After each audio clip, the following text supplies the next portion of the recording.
Hi, I'm Garvin DeShazer, and today we're going to learn what happens when purpose meets passion in the heart of a child.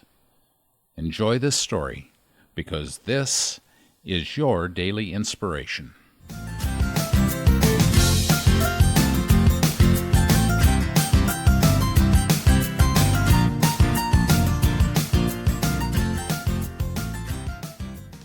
As he walked along Phoenix, Arizona's Canal Trail, he stopped short at a sight that chilled him to his core. Situated in a narrow tunnel was a squat belonging to a homeless person, lined with a makeshift door from a tabletop, drapes and rugs for bedding, shards of glass and candy wrappers littered the pavement. But it was the two tiny shoes, the Pokemon cards, and a backpack that caught his attention. This was not just any homeless person's squat, he realized. It was that of a child. He stood transfixed. How can I not help, he thought. I have a bed to go home to tonight, and this kid is out here alone. He has no choice. It started when he was just 6 years old. In 2004, he heard a radio report that Hurricane Charley had ravaged one part of Tampa, Florida, his hometown. He turned to his mother and, with wide-eyed sincerity, said, "I want to help." Then he wheeled his little red wagon around the neighborhood, asking people to donate extra food and supplies. Gratified by the experience, at age 7, he took his philanthropy one step further. He started his own nonprofit called the Little Red Wagon Foundation, dedicated to helping homeless youth. "These kids don't have a home," he said. "They're out on the streets not because they want to be, but because it's out of their control." In 2007, he began a project called My House to the White House, in which he walked from Tampa to Washington, D.C. to raise money and awareness. Zach Bonner's projects quickly drew widespread media attention. He appeared on several talk shows, interviewed with the New York Times, and even met President Bush. Yet none of this attention seems to have gone to his head. "I've seen him with cameras pointing at him, hundreds of people surrounding him, mobbing him," says Michael Goulian of the Philanthropy Project, "and he's just like this little Buddha. He manages to stay calm. I don't know how he does it." Given Zach's maturity, humility, and drive, it's easy to assume that he was raised to be this way or pushed into it. But his mother was as surprised as any by his altruism. "Some boys like baseball, some like soccer," she said with a bemused laugh. "Zach likes doing charity work." Charity work soon became his life mission.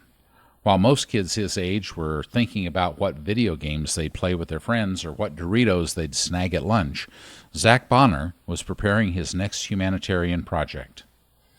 "When people saw that I follow through with my projects every time, they realized it's not a joke," he says. It seems, in fact, what he was born to do. By age 14, Zach teamed up with Tumbleweed, a youth development center in Phoenix. The more time he spent around homeless youth, the more his compassion for them grew and the greater his desire to help. "There are 1.3 million homeless youth in America," he said. "My dream is to bring that number down to 0. Derek Deegan, a retired police officer who has served the Phoenix metropolitan area for over 20 years, shares Zach's compassion. He explained how seemingly ordinary youth end up on the streets. "Desperate people do desperate things," he said, "and in young adults for whom that line with a loving caregiver has been broken, it becomes a break of trust with humanity. The damage can be irreparable." It's that prospect of irreparable damage that has driven Zach to walk thousands of miles, raising hundreds of thousands of dollars to help homeless youth. He saw their sense of hopelessness and despair. He saw the ravages to their sanity. And he addressed the real issue that others missed. Many outsiders have undergone trial periods of homelessness, that is, sleeping rough for a few days, maybe a few weeks, and have left the experience saying, "That wasn't so bad. Why the fuss?" The difference is hope. The temporarily homeless always knew that at the end of their trial, they could return to their former lives, to their families, their jobs, and the warmth of their homes. The chronically homeless have no such choice. They become mired in a state of helpless inaction, which in turn becomes a kind of prison. Eventually, for many, the only options become to either break down or kill themselves.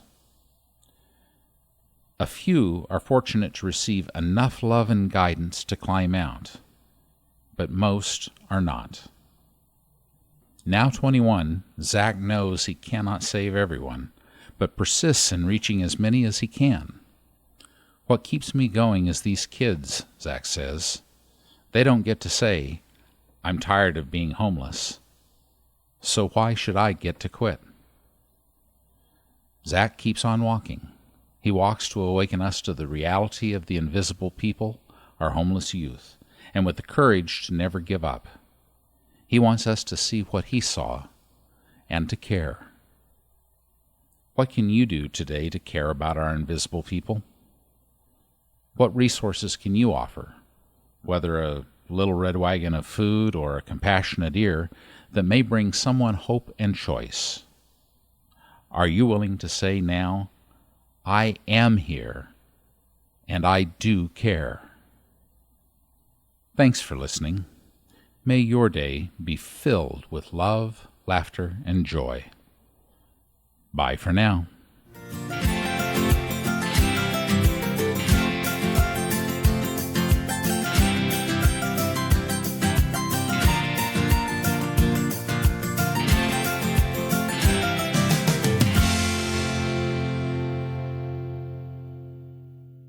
Hi, this is Scott, producer for the Daily Inspirations podcast. We hope you're enjoying these stories, and if you'd like more inspiration in your life, visit mydailyim.com. You can find weekend blog posts, sign up for our email update list, and you can let us know about an inspirational story you'd like us to cover. Or just say hi. We'd love to hear from you.